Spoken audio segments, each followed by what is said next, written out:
Amigos, arrancamos La Máquina de Pensar, una máquina muy especial porque vamos a tener una especie de primicia esta semana. Este programa, ustedes saben, no se especializa en la primicia, no estamos en la última línea, digamos, en la última hora de todo, pero vamos a pasar un audio inédito, una conversación inédita, nunca oída antes, entre Jorge Luis Borges y un poeta y un profesor y un ensayista uruguayo llamado Álvaro Miranda. ¿Cómo estás, Álvaro? Buenas tardes, noches, más bien que tardes. Noches lluviosas. Sí, Lluviosas. sí, sí, Buenas sí, noches sí, sí, sí, lluviosas, sí. Pablo, para ti y para la audiencia. No puede ser. Bien. Un poco pasados por agua, naturalmente, pero bueno. Pero bueno, contentos porque vamos este jueves, ustedes ya lo han oído, si escuchan Radio Uruguay, hay una promo que está anunciando que el jueves a las 20 horas por Radio Uruguay, aquí en La Máquina de Pensar, vamos a pasar una charla, una entrevista que le hiciera Álvaro Miranda a Jorge Luis Borges. Este año, no sé si todos lo tienen presente, se cumplen 30 años del fallecimiento, de la partida del gran maestro argentino, y la Feria del Libro de Buenos Aires le va a estar íntegramente dedicada a Borges, y nosotros de alguna forma ya empezamos aquí con el homenaje. ¿Por qué? Porque es una buena forma homenajearlo escuchando esa voz titubeante, vacilante, esa voz que sube y baja. El audio ha sido digitalmente tratado para que podamos pasarlo en radio, ¿no? Para que podamos entender y disfrutar lo que dice. Pero si uno afina el oído, tras esa voz titubeante hay una catarata de cosas inteligentes, de sensibles, de una alta inteligencia, ¿no? Puede quedar pensando mucho tiempo cada frase de Borges, ¿no? ¿Cómo fue, Álvaro? ¿Cómo fue la entrevista? ¿Fue en julio del 77? Sí, hace 40 años prácticamente. 39 años, sí, va a ser En 39. julio de 1977, yo estaba en Buenos Aires, había ido expresamente para entrevistar a varios escritores argentinos. Por ejemplo, ¿cuáles otros? Bueno, en aquella época estaban bastante de moda Eduardo Gudiño Kiefer. Hicimos una charla también con Eduardo Gudiño Kiefer, grabamos alguna cosa. Traté de hacer algo más con Girri y con algunos otros. Girri, Sí, el pero poeta no, argentino no Alberto estaba, Girri. justamente no Ajá. lo pude ubicar. Y finalmente mi atención fundamentalmente estaba planteada sobre la figura de Borges, obviamente. A mí me interesaba particularmente hacer una entrevista a Borges. En aquellos años yo era un reciente profesor de literatura que unos meses antes había rendido su último examen en el Instituto de Profesores Artigas con una de las materias fundamentales que en aquella época se llamaba Introducción a la Estética Literaria y que actualmente, siguiendo la indicación de alguna manera del maestro Carlos Real de Azúa, se llama Teoría Literaria. Tuve la fortuna realmente de tener justamente a Carlos Real de Azúa y a Lisa Bloch de Beer como profesores tomándome el examen de teoría literaria, con el cual salvé por suerte y con eso me recibí como profesor de literatura. Y ya en aquella época yo tenía un interés particular en Jorge Luis Borges. Había leído mucho sobre Borges, había leído entrevistas sobre Borges, etcétera, etcétera. Estaba muy empapado de Borges. Es como un género aparte prácticamente la entrevista a Borges, porque Borges en un momento ha dado muchísimas Generó entrevistas. muchísimas Y entrevistas. realmente es un torrente. En la época se generaban permanentemente entrevistas. Sí. Todo el mundo sabía que era fácil entrevistar Era muy a Borges. accesible y era alguien muy ha dicho accesible. que jamás se le pasó por la cabeza, por ejemplo, cobrar por las entrevistas, No. y todo el mundo venía de todas partes. No, bueno, no, en absoluto. Es decir, yo fui, me acuerdo que era un día nublado, en la calle Maipú vivía Borges. Me subí al piso correspondiente, me presenté, me atendió Fanny, la persona que lo atendía a él. Le dije, como naturalmente decíamos generalmente casi todos los que veníamos de acá del Uruguay, que venía de la banda oriental, como decía Borges, al Uruguay, y enseguida me hizo pasar sin ninguna clase de problema, conste además que yo no había hablado previamente con él. Perdón, entonces vos no coordinaste, no llamaste por no teléfono. No coordiné absolutamente nada, me presenté simplemente como un escritor, profesor que Estamos venía. hablando de julio del 77 con un Borges hiper consagrado ya, ¿no? Sí, por supuesto, estaba en la época, en la década de su consagración internacional, ya estaba obviamente en todo el mundo y recibía... Había ido a Estados Unidos. Viajaba por todas partes y recibía premios en distintos lugares. Bueno, pero fue sumamente accesible, sumamente sencillo todo. Me hizo pasar un ambiente, una biblioteca bastante modesta para lo que uno piensa de Borges, una especie de Babel. Sí. Y allí estaba yo observando todo eso y de pronto apareció algo así. Yo sentí una presencia en el lugar, como una especie de... No sé, en el momento yo recuerdo que pensé algo así como el Minotauro en el laberinto, ¿no? Es decir, porque él, claro, ya estaba ciego, obviamente, estaba allí parado, esperando que yo le dijera algo para guiarse por mi voz, para acercarse, sentarnos y iniciar la conversación. Pues así ocurrió, entonces nos sentamos. ¿Pero ella sabía que ibas a hacer una entrevista o era una No, yo le dije que venía de la banda oriental y que mi interés era justamente entrevistarlo a él, hacerle una entrevista, que venía expresamente para entrevistarlo. Bueno, inmediatamente nos ubicamos allí, se inició la entrevista de una forma sumamente sencilla, simple, directa, inmediata, sin ninguna clase de... Pero estuviste bastante, digo, la grabación más o menos son unos 40 minutos. Digo. 40 y pico. Sí, lo que habla de... te dio una buena... Incluso aparecen otras personas diciéndole, recordándole otros compromisos, que tenía que irse, que no había tiempo. María Esther Vázquez, por ejemplo, que estaba trabajando con él en ese momento en uno de los libros en colaboración que Borges realizó a través de toda su carrera, ¿no? Y María Esther Vázquez, bueno, estaba citada para trabajar con él. Pero en ese lapso de tiempo en que ella no apareció, aprovechamos bastante para conversar largo y tendido. Sí, yo vi que él dice que va, ya voy, y vos le seguís así preguntando y él sigue contestando, ¿no? Sí. Sin perder nunca el hilo de lo que viene pensando él, ¿no? Bueno, que vos le vas haciendo distintas preguntas, pero él continúa con su hilación, incluso continúa respondiendo preguntas anteriores. Sí, dos cosas allí. Una, es una persona, obviamente, una persona muy culta y muy educada, no iba a hacer un desplante. Segundo, que Borges siempre llevaba los temas para el lado que él quería que fueran. Claro. O sea, yo le podía hacer una pregunta sobre el tiempo y él terminaba en las chimeneas londinenses, yo qué sé, es decir, cualquier cosa que...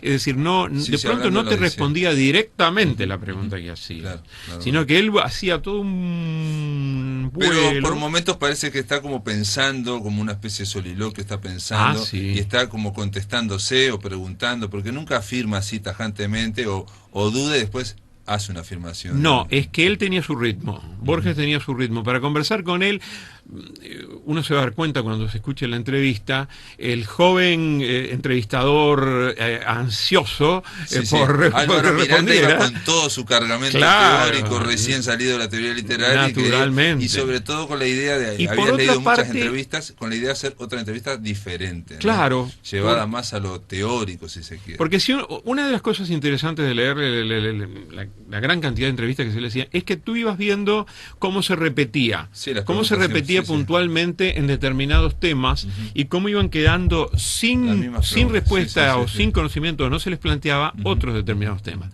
Por ejemplo, llega a decir en un momento que él, cuando vos le decís el Aleph, el libro, el cuento del Aleph, y dice, y para mí no es lo mejor.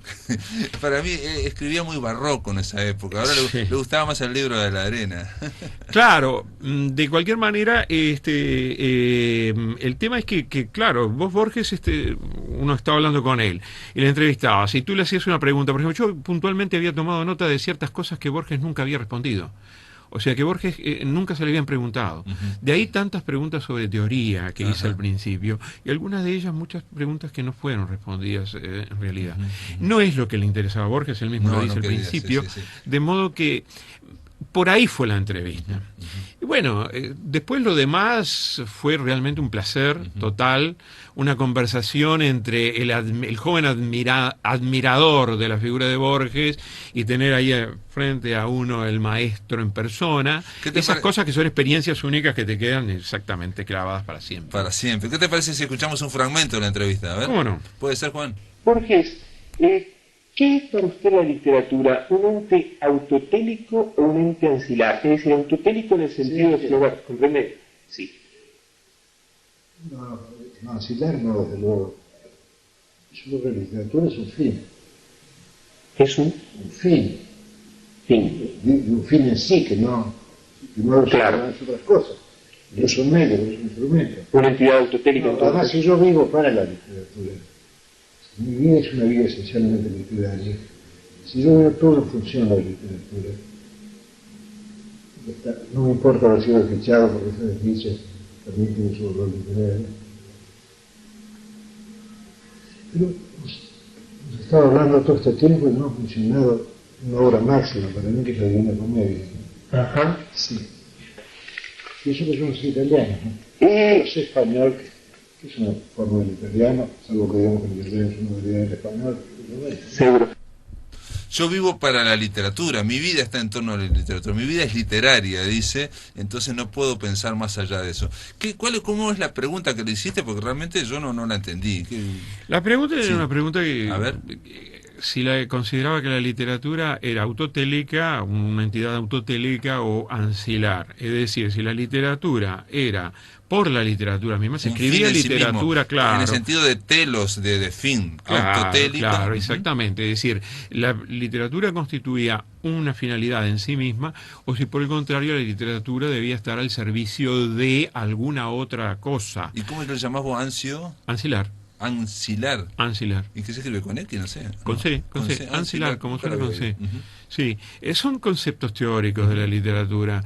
Es decir, yo en aquella época... por supuesto, al servicio de nada. No te olvides que yo había tenido como profesor nada menos que a esa figura grandiosa que fue en todo el pensamiento uruguayo, Carlos Real de Azuda. Sí. Carlos Real de Azuda se cumplen 100 años de su nacimiento este año. Hay que hacer alguna cosa sobre él. Vamos a hacer. Hay que brindarle un homenaje absolutamente porque es una figura extraordinaria. Un pensador excelente, uno de los mejores pensadores y mayores pensadores que ha habido en el Uruguay, pero más allá de eso, un hombre múltiple. Ahora no quiero desviarme, estamos hablando de Borges, pero realmente hay mucho para hablar sobre Carlos Real de Azuda y merece que uno se detenga a hablar sobre Carlos Real de Azuda, porque es un orgullo para todos los uruguayos. Sí, en palabras de Henry Trujillo, un amigo, bueno, el escritor Henry Trujillo, amigo mío, pero digo, sociólogo él también, por la parte de la sociología le gusta mucho el ensayo, dice, probablemente debe ser uno de los tipos que pisó el Uruguay más inteligente, ¿no? Uno de los tipos más inteligentes que pisó el Uruguay. Sin duda. Yo solamente te digo esto, y con esto completamos, volvemos a Borges. La bibliografía de Carlos Real de Azuda para la teoría literaria tenía 56 bolillas. Claro. ¿Me entendés? Sí. 56 bolillas. Bueno, ancila, estoy viendo acá, sierva, esclava, criada, sierva, y claro, ancilar al servicio es algo referente a algo, sierva de algo. Al servicio de.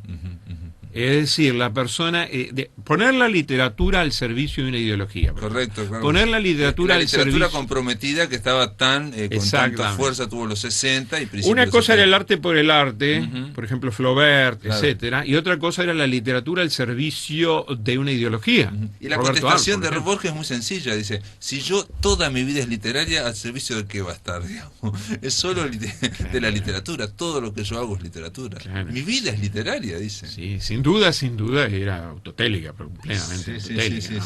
Y por otra parte se sabe y se conoce a través de todo el desarrollo de la vida de Borges, que desde luego no comulgaba para nada con la idea de poner la literatura al servicio de una ideología, ¿no? Cualquiera fuera la ideología. Por más que él tuvo en su momentos de activismo político muy importante, mirá que hubo yo no sé después si del 50 llamarlo activismo, porque toda la lucha antiperonista de Borges en realidad no fue tan realizada por Borges. La madre no hay que olvidar que fue detenida y estuvo presa. La hermana también fue detenida. La hermana también. O sea, Quiere decir, él no participó directamente. No, pero... Incluso bueno, habla sobre el peronismo en la entrevista. Habla, ¿no? Habla sobre el peronismo en la entrevista. Y dice una cosa muy, pero muy interesante en torno a la ideología, precisamente, y los escritores, que me parece sorprendente. Yo creo que nunca se la había oído. Yo había oído esa frase muy repetida por él, que dice, de los escritores, lo menos interesante son sus opiniones, lo más interesante es su obra, ¿no? No me interesan sus opiniones, ¿no? Y lo dice, y sobre todo mi opinión, dice, mi opinión de los hechos tampoco interesa, ¿no? Claro, interesa mi obra, ¿no? Pero después dice algo que es más, que contraría bien en ese péndulo que tiene Borges, que te dice una cosa y después agarra y dice, pero para un escritor la ideología es muy importante para él, no para los demás, para nosotros, pero para él sí, porque le sirve para hacer su obra. Claro, exactamente. Es una de las primeras respuestas que hace. Dice Neruda, si no hubiera sido comunista, Neruda hubiera sido un mediocre poeta romántico. Claro. O este hombre que se llama, se me fue, Thomas, que él dice que era pre-nazi, que era un nazi, a banda letra, un fascista. Coleridge. Coleridge. Si Coleridge, el inglés Coleridge, no hubiera creído en la historia donde son grandes titanes, los héroes, no sé qué, no sé cuánto, y él dice que es un fascista van la letra, no hubiera escrito, dice, todo eso que para nosotros es despreciable o reprochable, no hubiera escrito lo que escribió Coleridge. Yo no recuerdo si eso lo decía a propósito de Coleridge. Y después dice, y si Whitman no hubiera sido demócrata, a Whitman le convenía para hacer lo que hizo, ¿no? En Hojas de Hierba, ¿no? Sin duda. Álvaro, te voy a pedir que esperes un poquito en línea. Estamos en línea. Estamos en línea. Estuvo bravo. Amigos, estamos con Álvaro Miranda. Él entrevistó a Jorge Luis Borges en julio del 77 para la revista Foro Literario que dirigía el propio Álvaro Miranda con el gran escritor Julio Ricci y con otro... Juan María Fortunato, que también era poeta y profesor. Exacto. Bueno, esa revista Foro Literario publicó esta entrevista en el año 78. Y lo que estamos rescatando aquí en La Máquina de Pensar es la grabación que vamos a vivir este jueves. Pero ahora, después de la pausa, seguimos aquí en La Máquina de Pensar. Seguimos conversando sobre Jorge Luis Borges con Álvaro Miranda, que es el autor de la entrevista a este gran escritor Borges, que todo el mundo se sorprende que haya todavía audios inéditos, y yo creo que algún otro habrá, digamos. Ahí se precisa hablar con la gente que hizo entrevistas y que atesoró, ¿no?, los cassettes, que no los grabó de nuevo, en fin, ¿no? A veces ocurre, por supuesto, ¿no? Imposible. En este caso, el tema es lo que, guardaste. claro, la entrevista fue oral, obviamente, con una finalidad escrita, con una finalidad literaria, para publicar en la revista Foro Literario. Lo que pasa que es un documento que queda para siempre, que es, en definitiva, el hecho por el cual estamos presentando sin duda.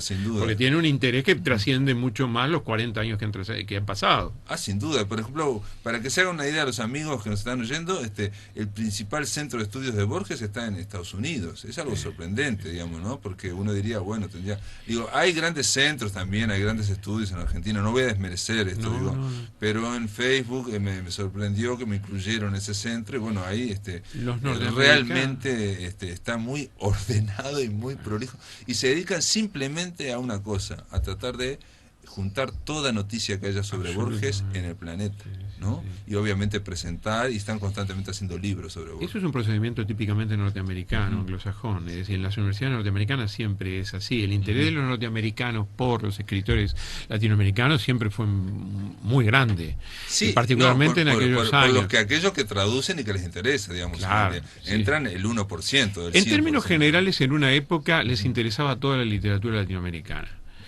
Luego se hicieron un poco más, bajó el tema de la literatura y la importancia de la literatura a nivel internacional en términos generales, y entonces ya se circunscribieron más fundamentalmente sobre determinados autores Como el caso de Borges y muchos otros, Sí, o García Márquez, que ya ejemplo. eran escritores más que reconocidos en el mundo y que interesaban.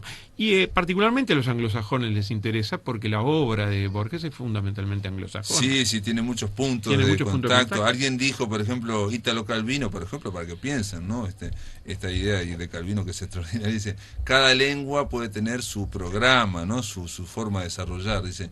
Y Borges, decía Calvino, porque dice que tanto el italiano como el español tienden, digamos, a la desmedida, tienden a la desmesura, tienden al barroco, ¿no? Porque la construcción de nuestras frases tiende a eso, dice, ¿no? Borges hizo dentro del castellano, dice, el programa del inglés, ¿no? En cuanto a la concisión, en cuanto a la idea de algo físico, en cuanto a la idea de tratar de impresionar e impactar con poco, ¿no? En primer lugar hay que tener en cuenta que la primera lengua de Borges fue el inglés. Sí, sí, sí. Aprendió el inglés antes que el español. Exacto, exacto. De modo Pero que... por otro lado, para escribir siempre escribió literariamente en castellano, salvo una dedicatoria. Pero hay un elemento muy interesante de la escritura de Borges, que es el siguiente.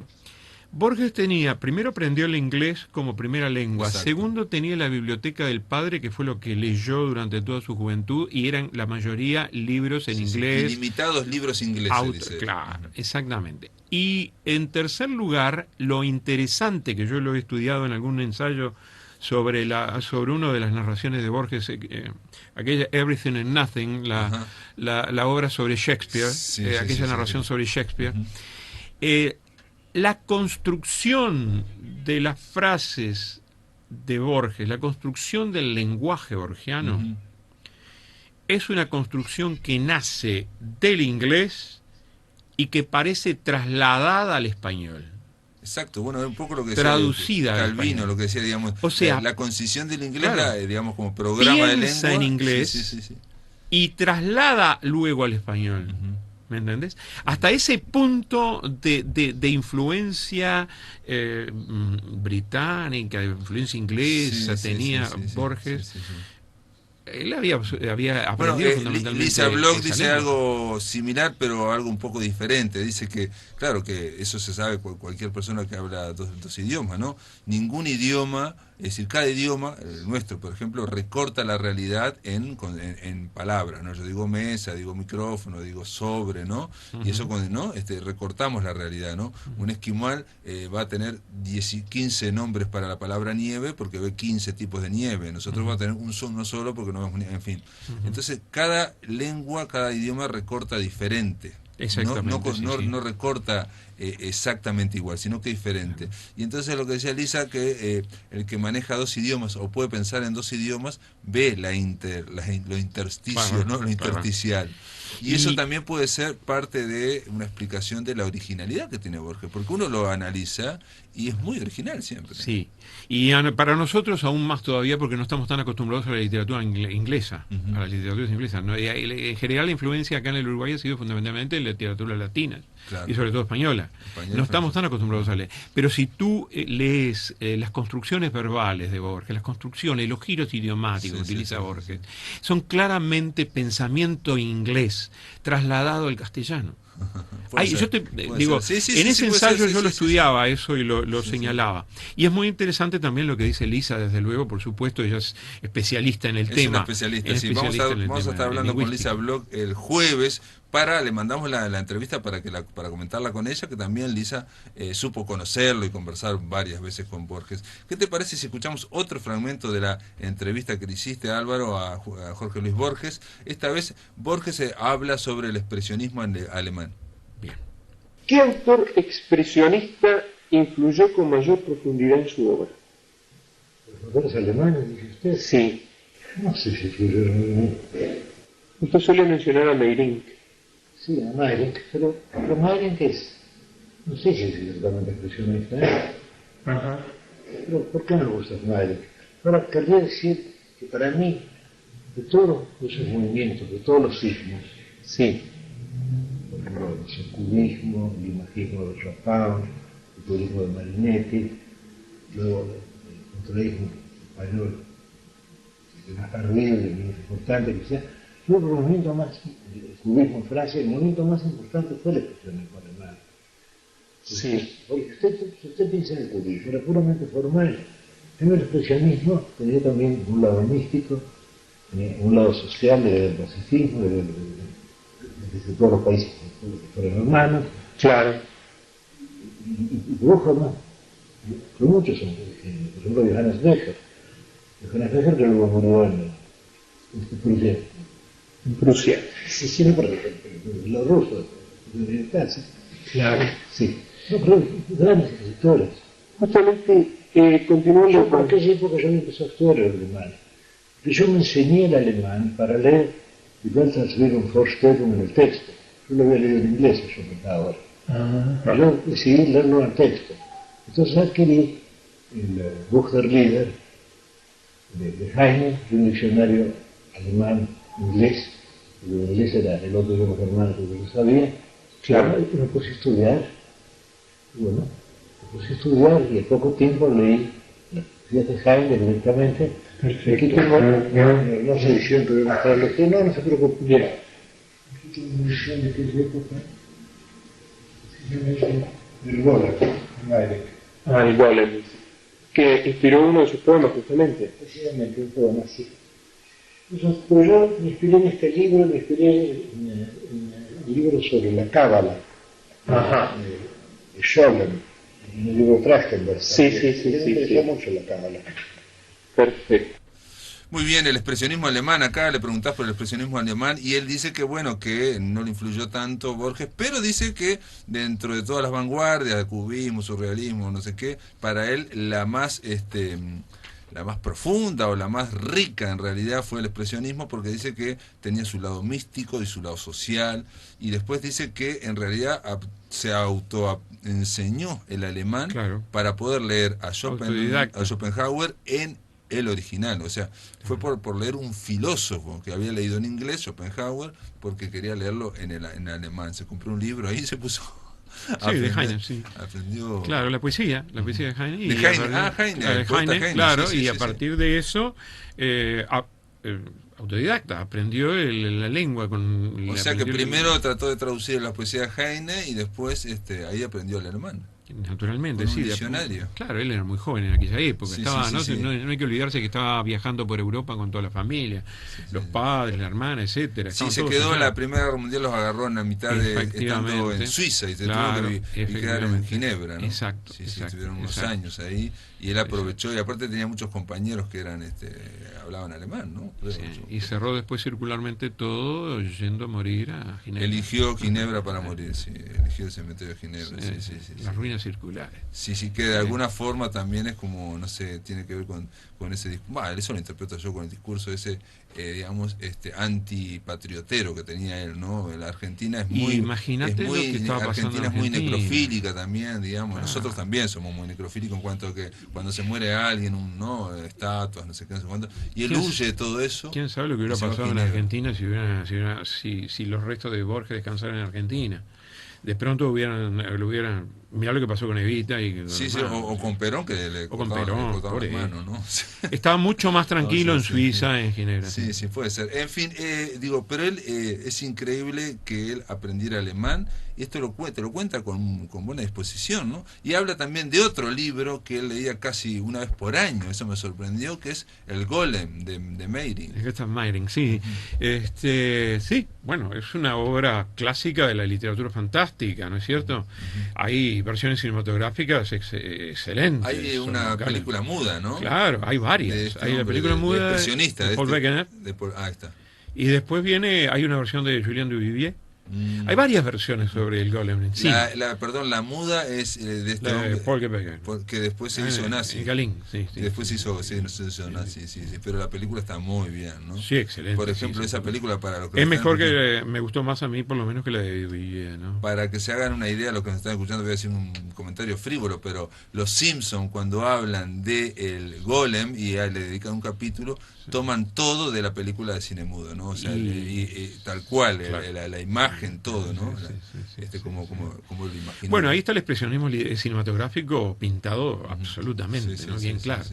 Y sin duda es una de las obras de expresionismo alemán más característica, el Golem de Meyring, ¿no? Es muy interesante. Bueno, y el libro de Meyring yo no lo he leído, pero me han dicho que es un gran libro. Sí, ¿no? sí, sí, Gran, sí. gran libro, ¿no? Es realmente es una de las mejores muestras de la vanguardia expresionista y de la literatura fantástica. Pero también es un tema literatura medieval, digamos, sí, ¿no? sin Digamos, duda. Ese libro, el Claro. Golem, también nosotros lo conocemos, digamos, de alguna forma, Sí. a través del famoso poema de Borges, ¿no? Claro. ¿No? Que Dios detrás de Dios, la trama empieza, Bueno, ¿no? sí, Cuando, sí. ¿no? Cuando el que hizo el Golem está mirando y Polvo duda, y tiempo ¿no? y sueño y agonía.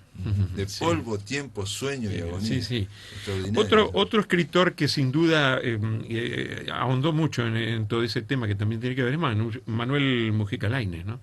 El Bomarzo de Manuel Ajá. Mujica Lainez es un libro excelente en eso porque te compenetra mucho con todo el proceso medieval de todas esas leyendas medievales y toda su evolución que fueron dándose a través del tiempo. Sí, sí, sí, algo que, digo, quizás muy malbaratado, está muy de moda ahora actualmente, ¿no? O sea, la literatura que precisamente se nutre de esas imágenes medievales ¿no?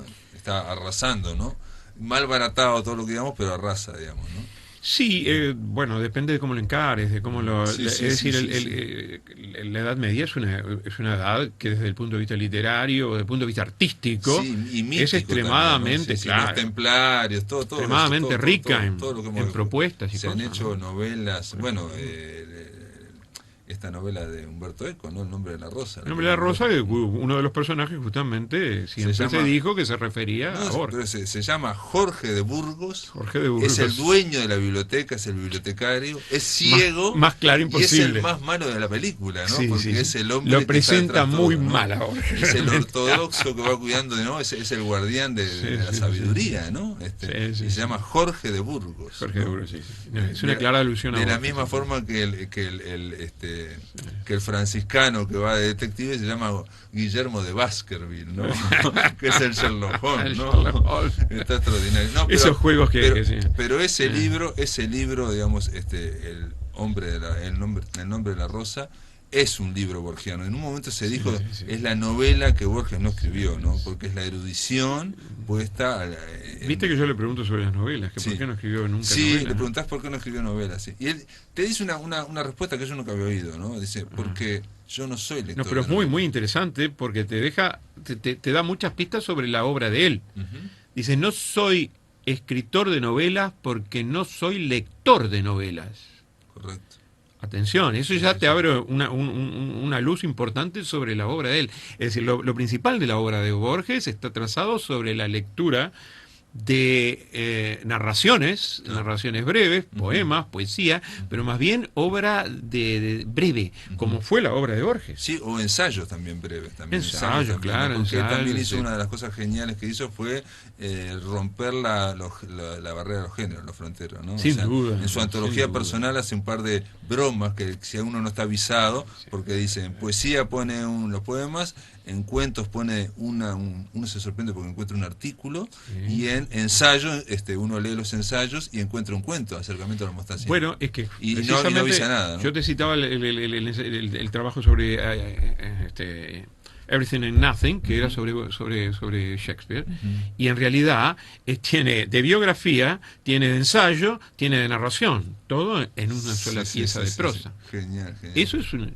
la mezcla de género. Álvaro Miranda, gracias por estar aquí, gracias por facilitarnos y poder, sobre todo facilitarnos, gracias por tu generosidad de poder difundir esta entrevista que le realizaste hace casi 39 años se van a cumplir en julio, no se cumplen 39 años, y de una forma también de recordar no solo tu encuentro con el maestro, sino al maestro mismo, ¿no? A Borges, al gran Borges. Bueno, lo que pasa es que Borges te acompaña siempre. A la gente que le gusta la literatura, yo creo que es ineludible, ¿no?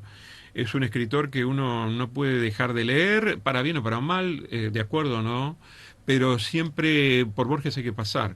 Es decir, es un escritor de esos escritores como, yo qué sé, Pessoa, por ejemplo, esos escritores que inevitablemente tenés que pasar en algún momento.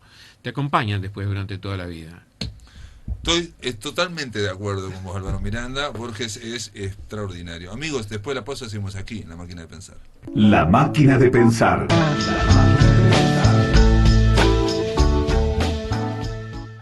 Yo me imagino que andará un poco nerviosa, entonces Tañaro, ¿no? ¿Está preparándote para este domingo? Juana, Marosa y Delmira se llama el espectáculo. ¿En qué consiste? Porque dice que es multidisciplinario. ¿Cómo va a ser? Sí, primero que nervioso no, en los detalles más que nada, ¿no? Ajá. Bueno, siempre nervioso hay, pero más bien Ansioso. en los detalles que son muchos. Y sí, porque no se trata solo de un recital, digamos, de aquellos que vos hacías de repente micrófono y guitarra y voz. Exacto. ¿No? Es otra cosa. No, ahora por ejemplo ya tuvimos un ensayo y son varios músicos, además varios invitados como Luis Ravisa y Jorge Alastra, por ejemplo, que participan en el disco y están invitados, y después los músicos que tocan en todos los temas, que son Esteban Grilla en guitarra, Franco Grosso en bajo y Ismael Pardo en percusión, de ambiente y percusión de otro tipo, ¿no? ¿Y va a haber danza, puede ser? ¿Va a haber danza? Y danza, Romina Pérez en danza, que hace algunas, interpretan algunos de los temas, ¿no? Entonces es multidisciplinario, sí, porque abarca muchas cosas, abarca la poesía, abarca la música, en fin, yo qué sé, Decime, la danza. Y la danza, obviamente, porque cuando en tu presentación hubo una bailarina que bailó, me acuerdo, en tu presentación en Calima del libro, de poesía. Bordes, es exactamente, ¿no? La misma bailarina. La misma, es la misma bailarina, así que participa esta vez también. Perfecto. Se ha trabajado con muchas bailarinas, pero en este caso es con la misma, con Romina. Con Romina, entonces se trata también, digamos, que has hecho otras cosas con ella. La pregunta es, esto se llama Juana, Marosa y Delmira. Sí. No es un disco hecho a propósito, sino que fue una acumulación. ¿Es posible?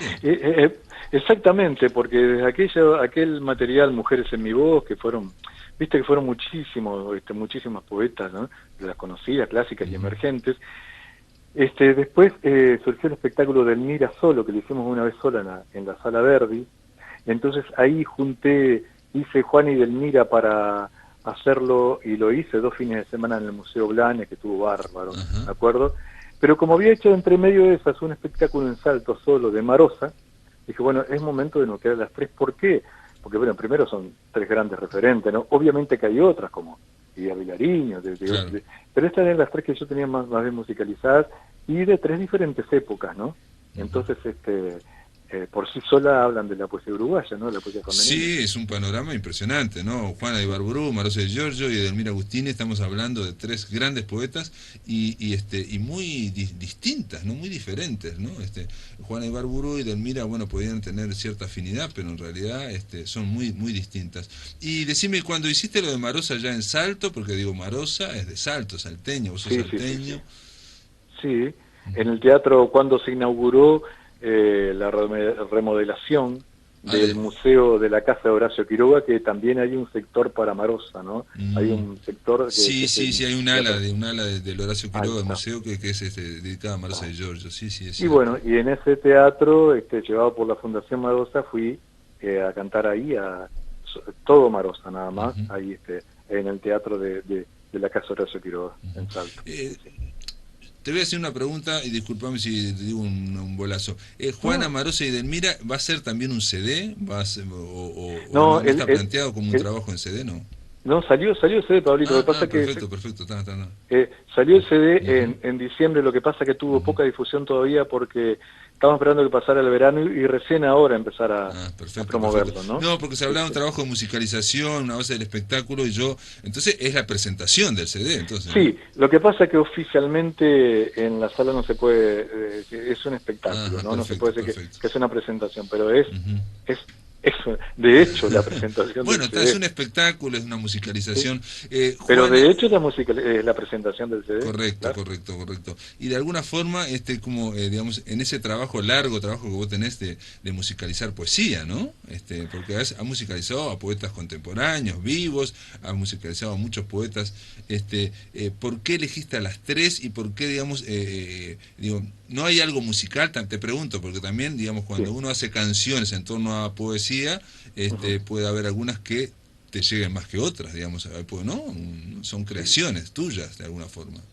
Sí, Pero en este caso, primero, no se puede hablar de poesía uruguaya, porque la poesía uruguaya, quienes van adelante en la poesía uruguaya para mí son las mujeres poetas nuestras. Sí, Hablamos de sí, Delmira, sí, de sí, Juana, sí, sí. de muchas otras, que en la poesía uruguaya son contundentes, ¿no? No, yo creo que es imposible hablar de poesía uruguaya si no se habla de ellas, porque son ellas la poesía uruguaya, para mí, ¿no?